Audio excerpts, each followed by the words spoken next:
Welcome everybody who has joined us online and also people in the room. We just figured out this is webinar number 22 in the Women in Research series. And today's webinar is called Ask Me Anything. And that's because every time we run our Women in Research series, we run out of time for the questions. And everyone always wants to ask questions, so this is the opportunity. So I'm going to first of all acknowledge that today we are on the land of the traditional owners, the Kaurna people, here in, where are we? Adelaide. South Australia, Uni SA. And we pay our respects to elders past, present and emerging. I'm sitting right next to Professor and ARC Laureate Fellow Maureen Dollard, who is joining me today, sort of on the couch, except we're not really on a couch, to help answer any questions that you might have. So we're doing today a little bit differently for the women in research that have joined us online, insofar as I am here as a thinker in residence at an event that Maureen can tell you a little bit about in a minute, called the PhD Thinkers program, and it's also part of the Kathleen Fitzpatrick element of the ARC Laureate Fellowship that we both have.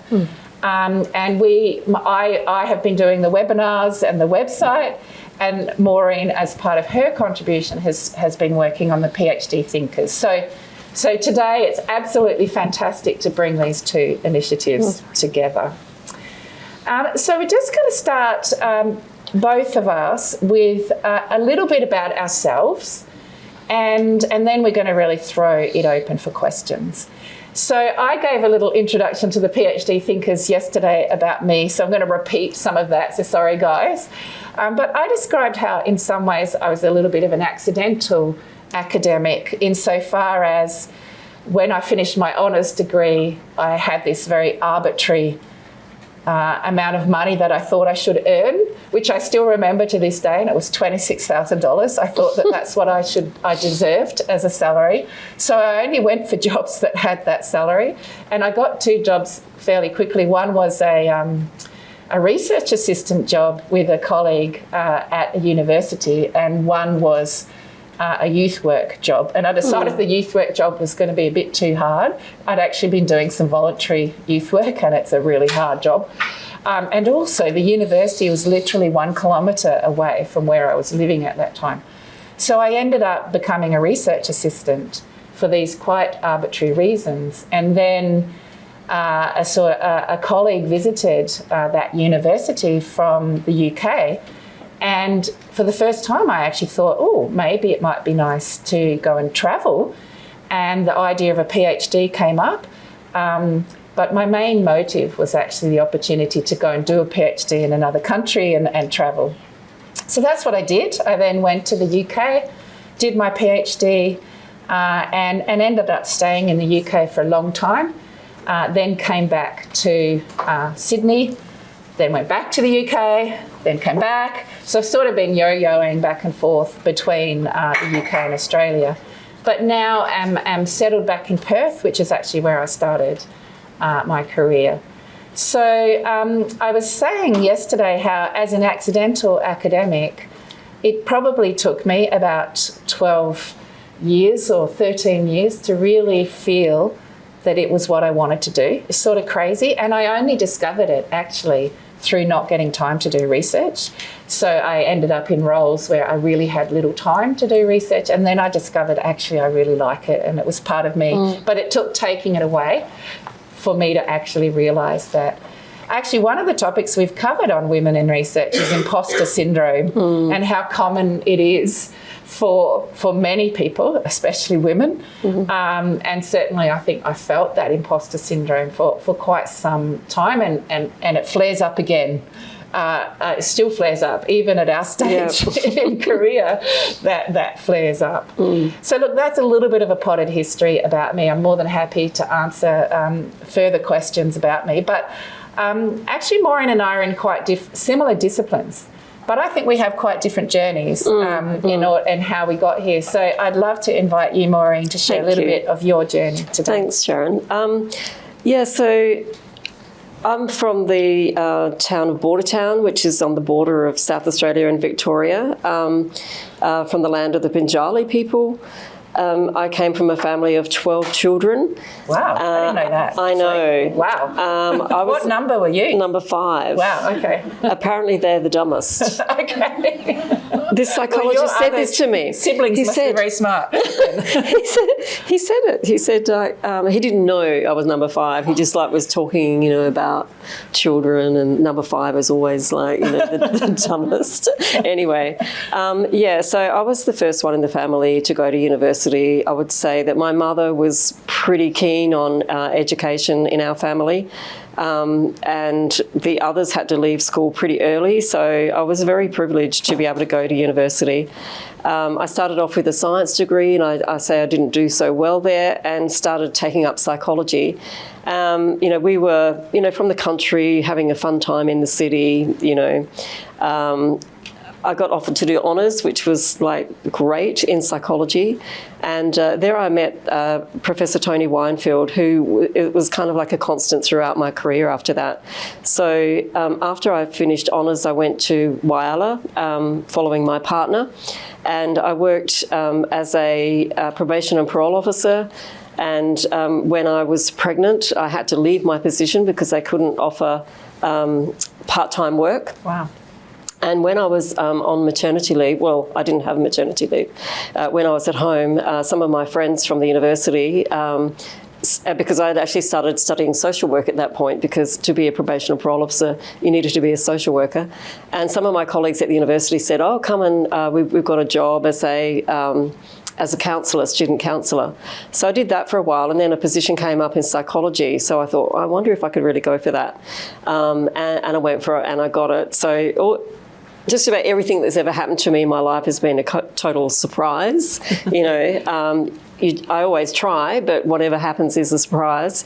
And then my partner and I moved down to the country, and he was running a restaurant, and I was commuting backwards and forwards and having a baby and doing the PhD on a little Mac. There are these little SE Macs, with the screen this big, powered by a generator, a free light. You wouldn't even know about these things, but it was like a wind generator way back, way before my time, lying on the floor that we renovated, and that's how I was doing my PhD.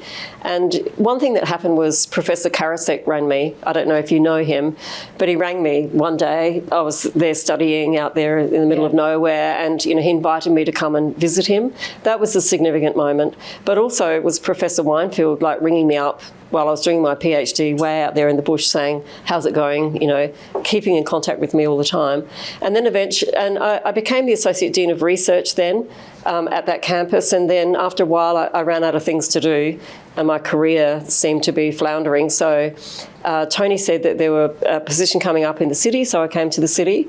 And he'd already had quite a good track record in getting ARC grants, so that taught me how you can be an academic and also be a funded academic. And so, by the time I was awarded the Laureate, I had about 20 ARC grants under my belt, which is pretty significant.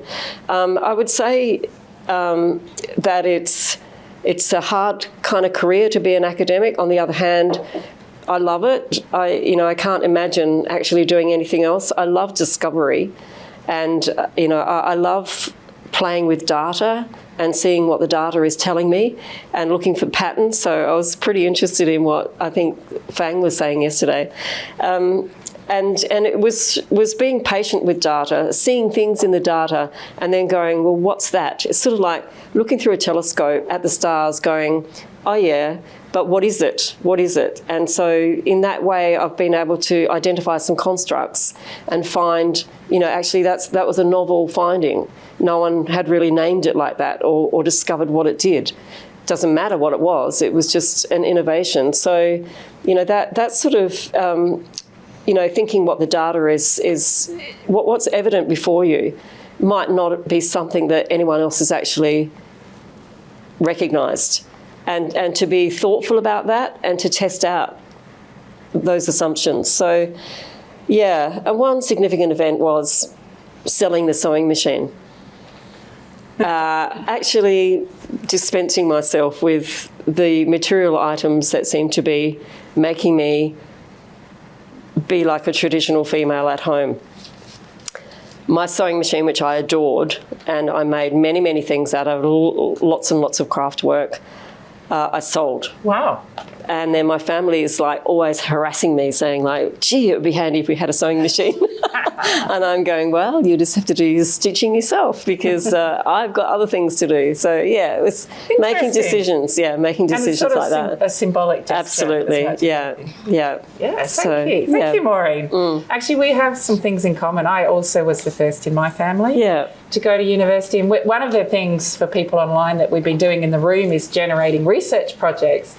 One of the research projects that actually I've been interested in but have done nothing about is I have a hypothesis that the number of female laureates have a higher representation of women who are the first generation women. Yeah, right. Because and I think it's connected perhaps to the sort of grit that comes with coming from those backgrounds. Because when I mentioned earlier that we have these fantastic videos that I encourage you to watch of our female laureates, many of them on our website. When I interviewed those women, I was just so struck by how many of them said I was the first woman in my family to go to university, etc. Wow. So I kept thinking, wow, one day I would like to do some research on this. So look, let's go to some questions. So thank you, Maureen. First, I think over to you, Sharon. Do you know of any research looking at what factors maximise the acceptability, impact of the messages women researchers are delivering? It would be great to have some concrete strategies we can use to offset gender bias. Ooh, gosh. I would start what you think, if you like, and I've got a bit of an advantage because immediately my mind goes to one of the webinars that we did on assertiveness.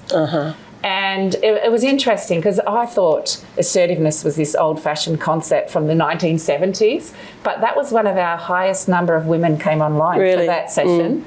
And one of the things that some of the research that I shared in the webinar is around the real challenges of women being assertive, having a message, putting the message forward, and how that same behaviour would be perceived as, say, leadership by men, but when women engage in it, it's perceived as, being bossy or some other negative attribute.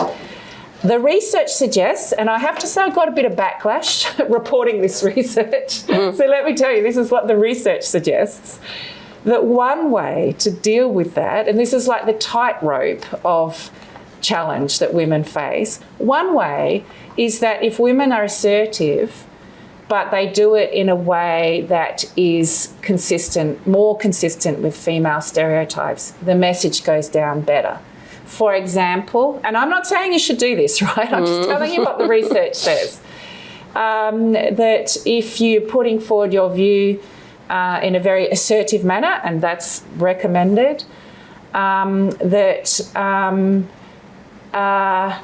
if you can do it in a way that is, I'm trying to avoid the word feminine here, softer is perhaps, and feminine actually is stereotyping the behaviour, and that's what we're trying to move away from. Softer, then those messages will be heard. So that is not a message that women may want to hear, actually, because we want to just be able to assert our views and be heard in the same way that men are heard. The reality is that we are not. And that is what some of the research suggests. So that people talk about the tightrope of that women are on in trying to balance being assertive but in a way that is more received.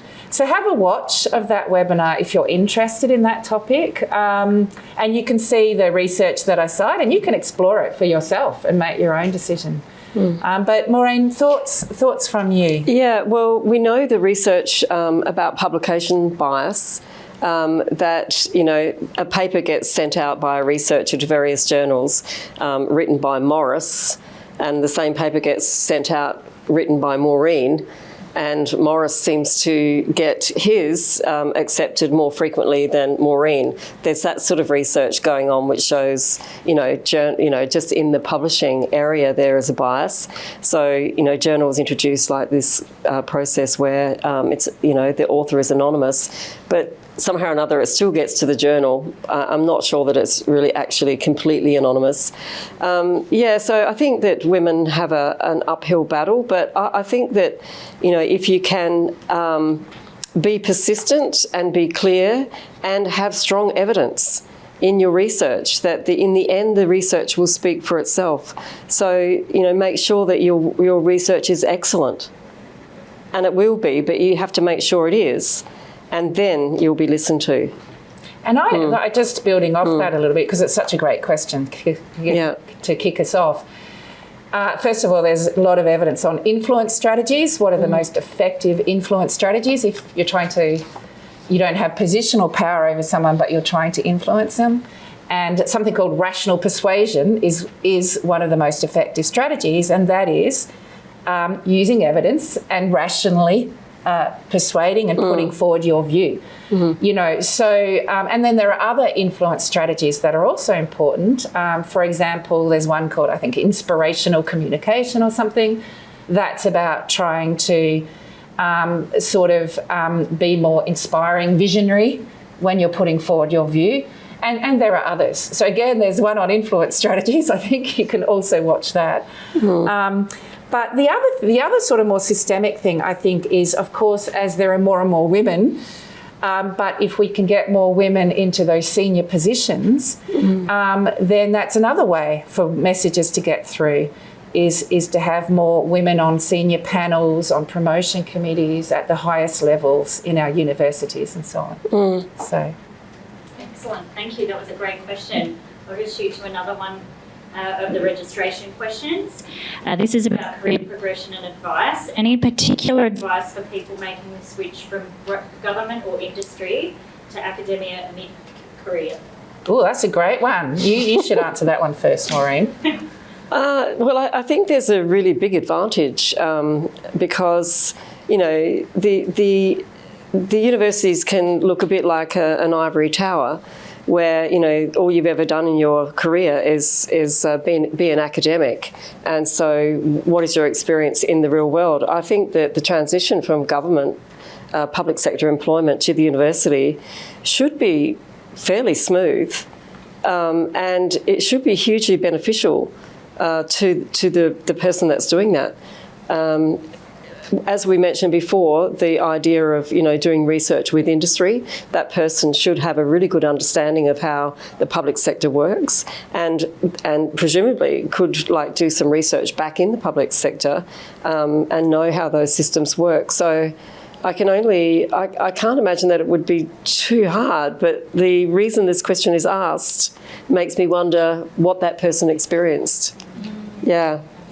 And actually yesterday we had some fabulous, again, very senior female women talking who'd all either gone into industry and then academia, or academia then industry. So I think the other thing is it's much more common these days, you know, it's and welcomed by universities because they have an agenda around impact. And when you are moving in and out, you are bringing with you connections and networks. So I think these days it's probably a lot easier than it was, although again perhaps with the question implying that for that individual it might not have been. And that's, you know, that goes back to our broader guidance that we always would give around the importance of mentors and support. And what was it? Salary. Oh, yeah. Well, that one's in the One thing I was thinking about, Sharon, was, you know, if the person comes in and their prior experience is not recognised by the university, I think that when you're going into a position, before you accept the position, is a good time to negotiate at what level you come in, because maybe you come in at a level somebody might go, well, you haven't worked at the university before, so we'll put you at the bottom. But actually that other experience could count, so it could put you up levels. So that might be something that a female academic might. A really great question. So we're just going to now revert to the room and ask a couple of questions from the PhD.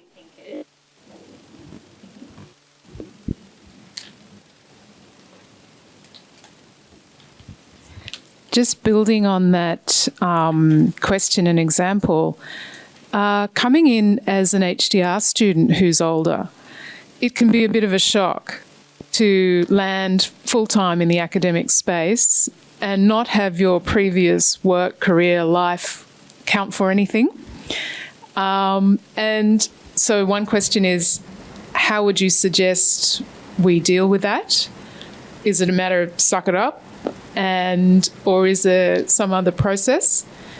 And is there also a way that I feel that HDRs with significant experience and just generally are very underutilised? We could really be put to work for the university in many other ways.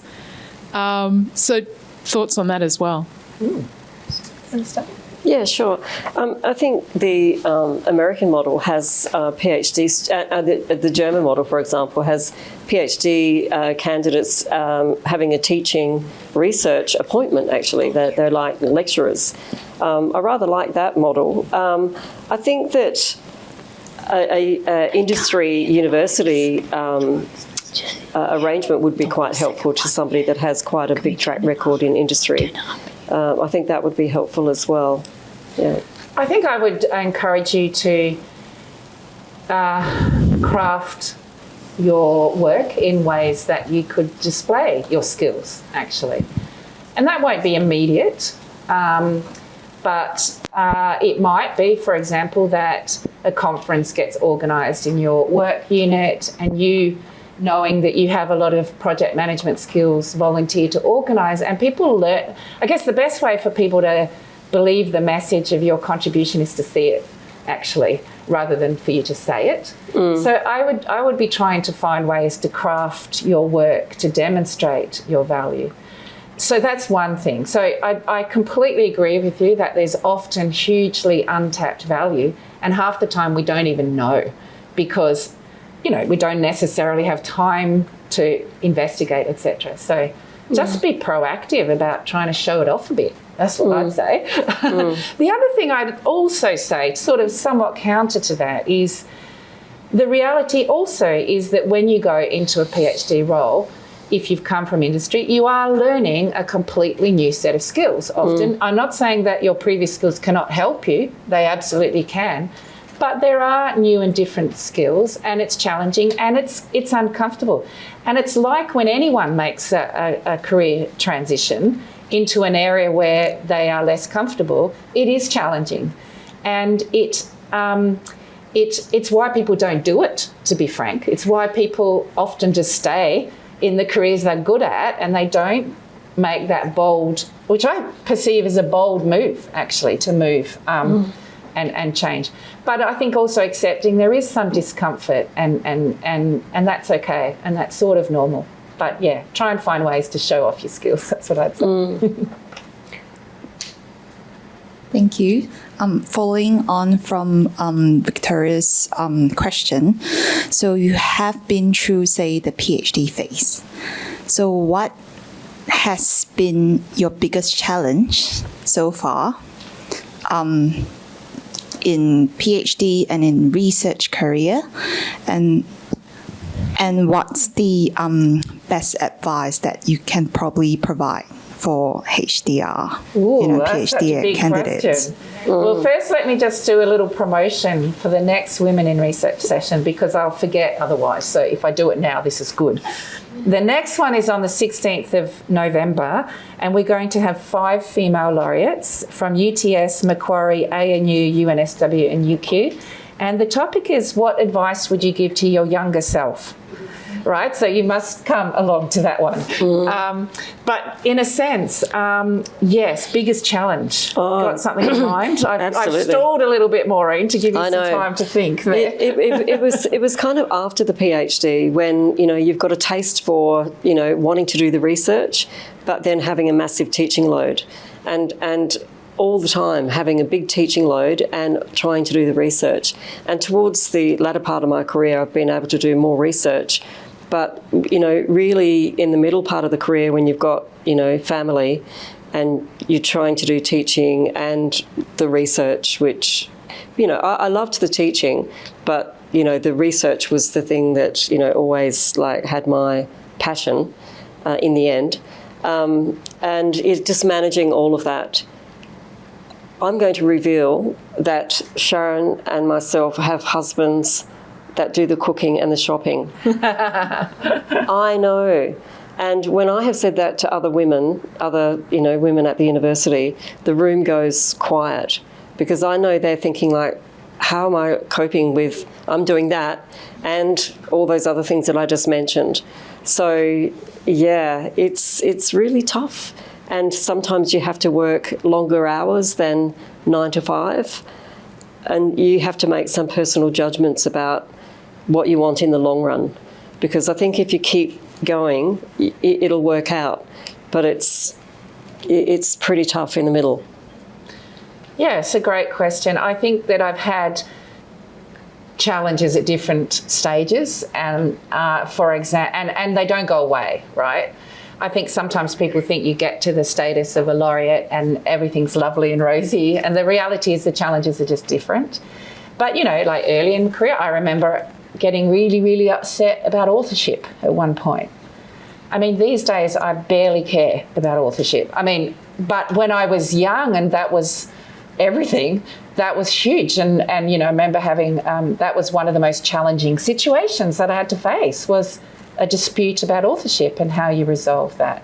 I have to say, since that time, I've only ever had one subsequent issue, and that's been more recently and a bit different. But then more recent challenges are things like arguing with vice chancellors. That doesn't go down very well.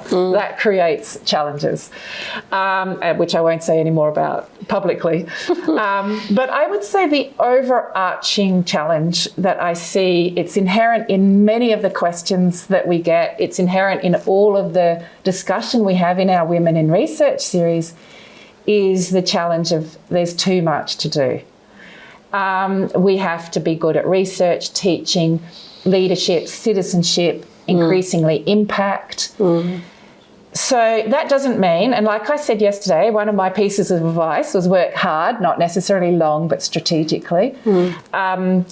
We have to find ways to deal with that. In an ideal world, we'd create a system, right? You and I, that's our research area. We do research on creating systems where the work demands are reasonable, but the reality is it's probably not going to happen in our lifetime. So we also have to do things as individuals to learn to deal with the overarching challenge of too much to do, because otherwise you do too much and then you get burnt out and all those other bad things. So that's a big challenge and that's not just in academia. We know that's in law, it's in medicine, nursing, teaching, it's in other professions as well. But it certainly is happening in academia, and it probably contrasts a little bit with the stereotype of an academic that we sit around thinking and haven't got much to do.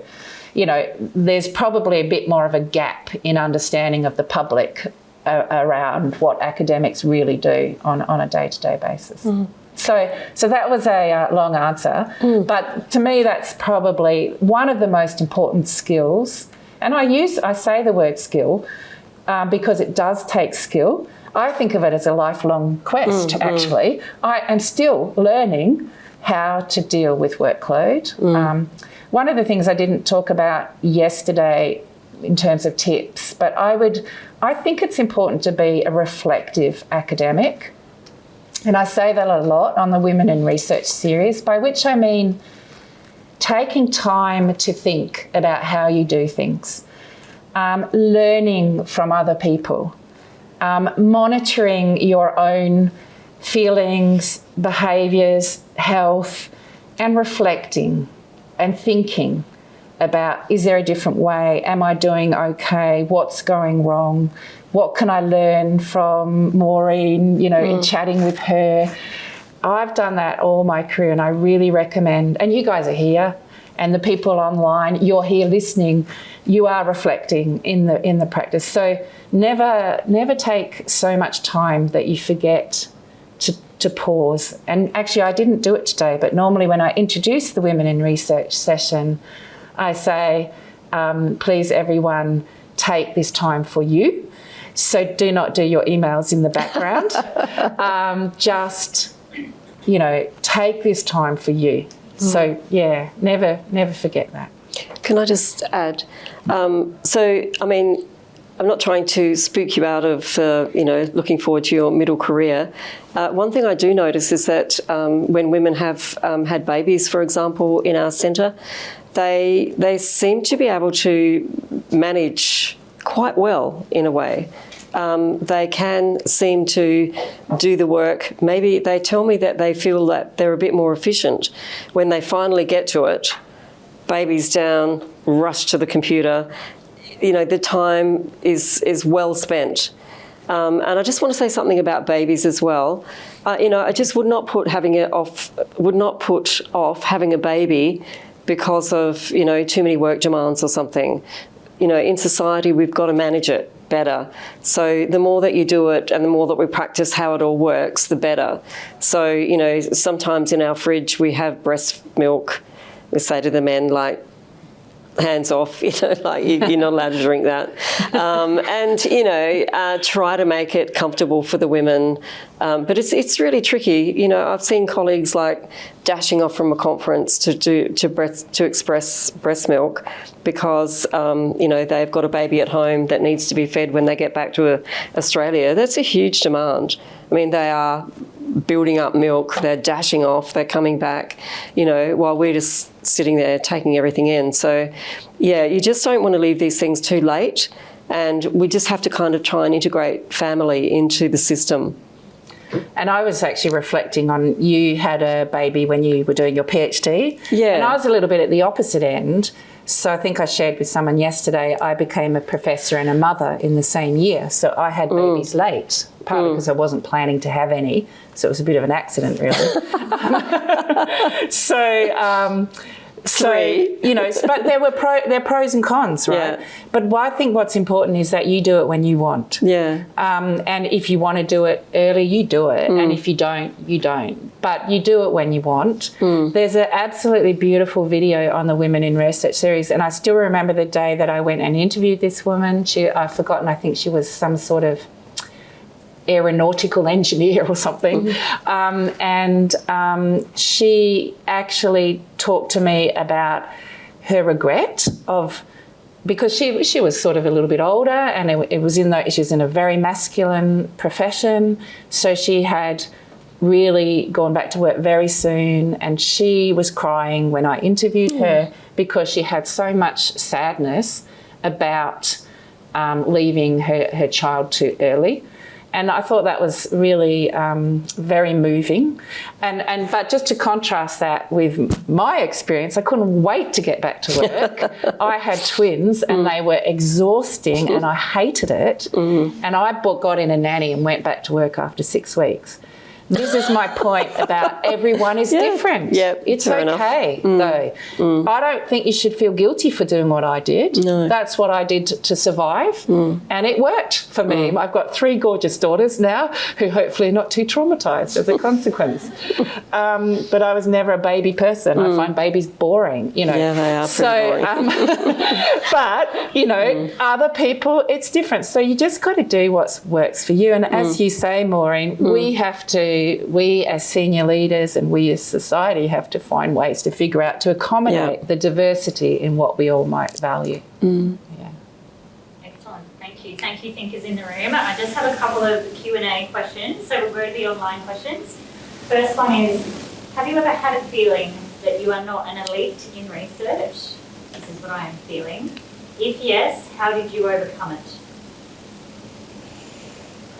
Do you know what immediately springs to my mind, actually, is a conversation with a DVCR, so Deputy Vice-Chancellor of Research, so the most senior research person in a university, who I actually asked her a question about what does she believe that it takes to be successful. I think she's also interviewed on our series.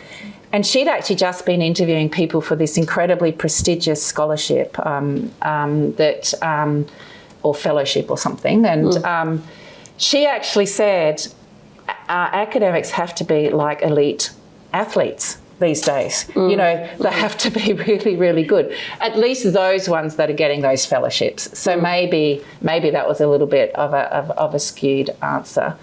But look, what does elite mean? I'm feeling a little bit of imposter syndrome in the question, actually. Yeah. What does elite mean? I think it's about finding your strength. I don't think we want mediocrity in universities, but what I mean by that is I think everybody can be great at something if you figure out what that something is. And it doesn't all have to be research. Again, it's a bit like the previous point about different people have different preferences. Different people have different strengths. I want to be in a university where there are some brilliant people who are focused on impact. I want to be in a research where there are some brilliant teachers and some brilliant researchers. And I want to be in a university where there's some people who are pretty good at all three of those things. So what does elite really mean? I think it's finding your own elite that matters. I don't know. What do you think, Maureen? It's a hard question. Well, it's not a nice word.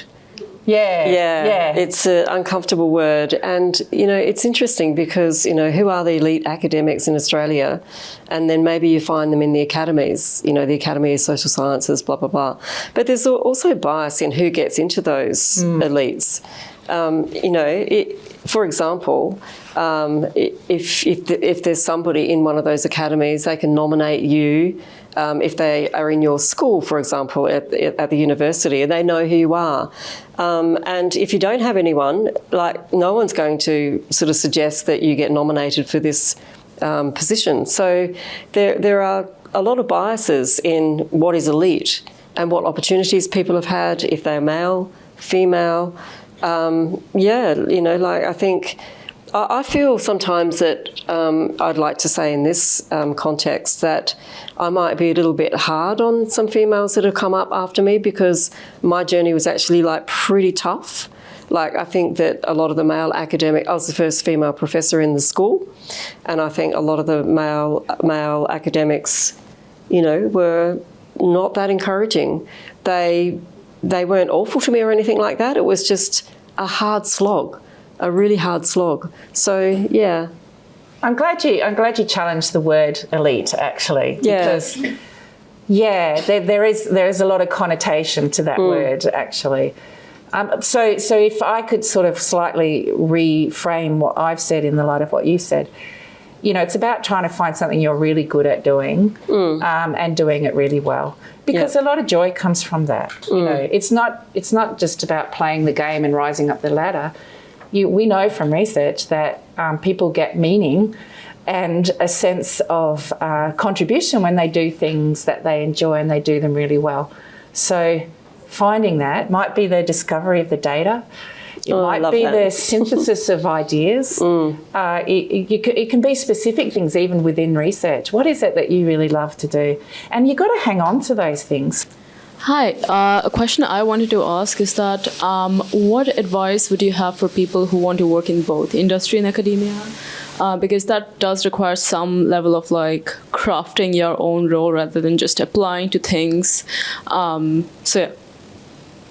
I think it depends a little bit also what discipline you're in, because a lot of disciplines, like in our discipline, we work a lot with industry, even though we're full-time academics. And I have a colleague at work who is Curtin's first professor of practice. So she doesn't have a PhD, but she's a very industry-oriented person who's passionate about research. And so she has a role that's more oriented towards that. So I think it's a little bit disciplinary specific, and also even within a discipline, what your topic is. So I guess there are different ways of doing that, right? One would be split roles, you know, half time there, half time here. The others, though, could be you're a full-time academic, but you're doing research or even teaching, you know, bringing in industry speakers and all those sorts of things, but you're building the links with industry within your academic role. So I think there are different ways of doing it, and that might be something just to think about, is the pros and cons of different ways. But, yeah. Wonderful. Did we have another question in the room? Let's squeeze in one more. Excellent. Yeah. One more. Something I feel like I've been hearing a lot of is when we're early in our careers, hanging on those coattails of our supervisors and mentors and everyone. So my question is really about how do we, as say like early to mid-career researchers, do that while also carving out our own individual, unique identities? Yeah, It's a great question. terrific question. Yeah. It's hard for you and it's hard for your supervisor, because the supervisor would really like to continue to work with you and develop a cooperative kind of relationship. On the other hand, there are many reasons why you need to also look at developing your own expertise and skills and love and passion in a certain area. And these things don't necessarily have to split. For example, I stayed working with Tony Weinfeld in a research centre forever, until he died, actually. And I never really exactly did everything that he did. I carved out my own things, and he was there, always as a support. I helped him build his career. He helped me build mine, and we had a very respectful relationship that went on for years. So he was my honest supervisor. Then I did some sort of like postgraduate thing, and then he became my PhD supervisor.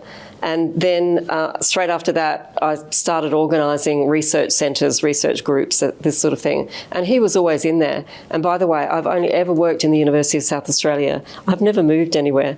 It's terrible, but somehow or another you can do it, right? Because of family and, everyone's here. I think that you can keep these kind of relationships. It's how you say what you're doing, how you position it as something different.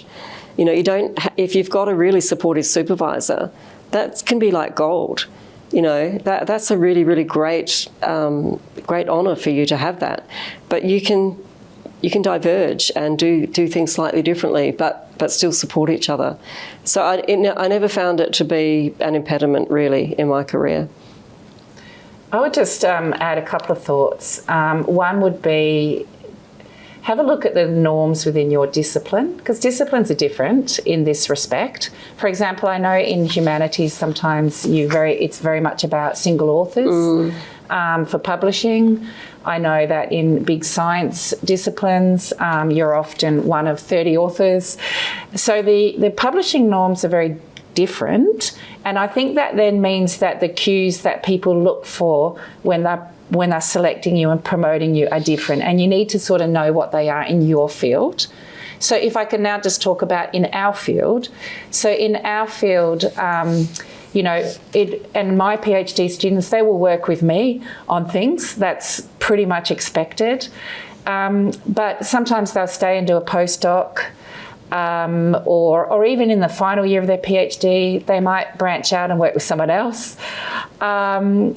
Even if they're doing a postdoc funded by me, I would encourage them to get some papers without me, because I've been on selection panels where people say, can they do it without their supervisor? They've got some nice papers, but can they do it on their own? And it just helps build up the evidence if you can see that, they've published with their supervisor, of course, that's natural, but they've also got maybe a publication with someone else, or something. So you do have to recognise that in some disciplines people will be looking for some evidence of independence. At the very least, they want to know that even if you have mostly published with your supervisor, that you can do it on your own. So they might get that evidence through when you do your presentation, you've got lots of ideas, and they can see that you're just someone who's got loads of ideas and it's not just all your supervisors. But it's a very important consideration as you go through. And it's almost like I sort of that relationship with people you've worked with and you love almost, they're like your children. And that saying around, if you love something, set it free. If it comes back, it's yours. If it doesn't, it never was. Okay, I know that that's nothing to do with PhD students, but I sort of feel a little bit like that sometimes, as in you got to let your students go out and do things, and, if they go off and do things without you, but most of mine come back at some point and we end up collaborating together, or they supervise my students. I nearly said kids then. Kids. Or something. So I want to preserve those relationships, and they're all a bit different. Some are more independent than others. It depends on their career trajectories and stuff. But it is a balance of the support and mentorship and learning, but also your own independence. And you need both, I think. It's just thinking about how to do it in a wise way. Yep. Well, thank you. I think that we need to wrap up. So thank you, everyone online. Thank you to our audience. And most importantly, thank you to people behind the scenes that you can't see. Maybe come and see us. So we have Cherie and Rachel here in the room, and we have Lainey and Isabel online back in Perth in Curtin. So let's give them all a round of applause.